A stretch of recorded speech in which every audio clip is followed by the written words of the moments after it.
The hum of the elevator, a quiet, slow climb up 60 floors, was the only sound keeping Mason Hale company. His borrowed tie worn thin, barely holding together, felt like a noose around his neck.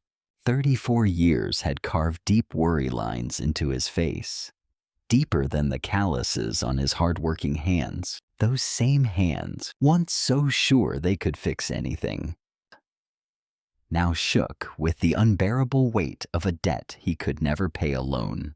Ellie's fragile heart. He was here to sign away 3 long years of his life, his whole identity, to Vivian Cross, the ice queen of Los Angeles, all of it, for Ellie, the 5-year-old who still called him daddy, and who deserved a father who could actually save her. The elevator chimed soft, expensive, polite. The doors opened to a reception area so elegant it almost hurt to look at. White marble, glass, wood? He didn't even know the name of. His old work boots looked obscene against it all. "Mr. Hale," the assistant said, her perfect suit silently judging his wrinkled jacket. "Ms. Cross is expecting you." She paused, just for a second. A tiny crack of something almost human flickered in her eyes. "Good luck." Vivian's office stretched wide and cold. Glass walls, clean lines, the kind of wealth that didn't need to shout. 31, the research had said. But the sharp charcoal suit, the severe bun, they made her seem older, harder, untouchable. Her storm gray eyes swept over him, like he was something under a microscope. "Mr. Hale." Her voice was cool, measured. "Sit too." He sat.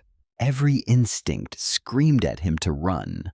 But the stack of hospital bills on his kitchen table, they pinned him in place. "You received my proposal. It wasn't really a question. I got it." To his own surprise, Mason's voice came out steady. "And I've got questions. Not the what, but the why. Why me? Miss Cross, you could have anyone." One elegant finger tapped once, twice, on the glass desk. "Because you're exactly what I need, Mr. Hale." Unremarkable, unthreatening, the kind of man no one notices twice. She leaned back slowly, a predator deciding her prey was already caught. "I need a husband to quiet a hostile board, a husband with a child. Makes me look softer. So I'm a proppy?" The words hit him like a fist to the chest. "You're a solution," she said flatly. No apology, no hesitation. 3 years of good performance, and your daughter gets everything you can't give her. Every surgery, every chance. Ellie's weak laugh echoed inside his skull. The red-stamped final notice. The doctor's pitying eyes. "What are the rules?" His voice came out small, already half defeated. "Separate bedrooms. No physical intimacy. Not ever. You play the devoted husband for the cameras. In private, we are strangers." She slid a thick leather folder across the desk. "The full contract. Have it reviewed. I can't afford a lawyer. I know. Review it anyways. I want you to understand exactly what you're signing." He stared at the untouched pages. "What happened? Am I Maria? If I meet someone, if I fall in love," something almost pain flashed through her eyes, then vanished, buried deep. "Then you wait 3 years, Mr. Hale." "As will I." She turned toward the window, a dark silhouette against the glittering city.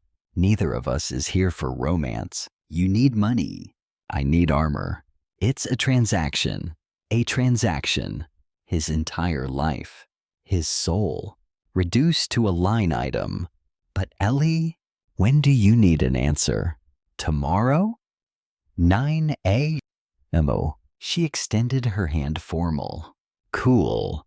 Mason took it, held it a second longer than necessary. "How did you find me? Of all the desperate men in this city, How did Vivian Cross end up in the parking lot of my rundown apartment building? The mask slipped just for a heartbeat. I saw you, she said, voice suddenly softer. 6 weeks ago, outside Children's Hospital. You were carrying your daughter. She was crying, and you told her, Daddy's going to fix it. You'll find a way. Mason's throat closed. He remembered that day. The raw, hopeless ache of it. I had my driver pull over. Vivian continued, almost whispering now.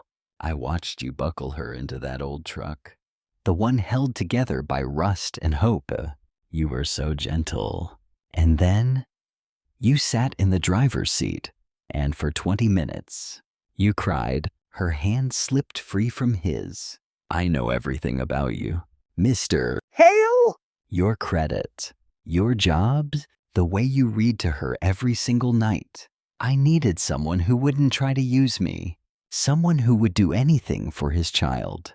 Someone who looked at me that day like I was just another person in a suit, not a walking bank account. I didn't even see you. I know. A ghost of a smile touched her lips. Wistful, almost tender. That's part of why I chose you. Tomorrow, he said, turning toward the door. 9 matin. He reached for the handle. Mr. Hale. He looked back. Against the burning orange of the setting sun, Vivian looked almost human. She's a lucky girl. Your daughter. To have someone who would sell his soul to save her. Mason's jaw clenched. I'm not selling my soul, Miss Cross. I'm renting it. 3 years. Then I walk away, and you never see me again. The promise hung heavy and silent between them. As the door closed behind him,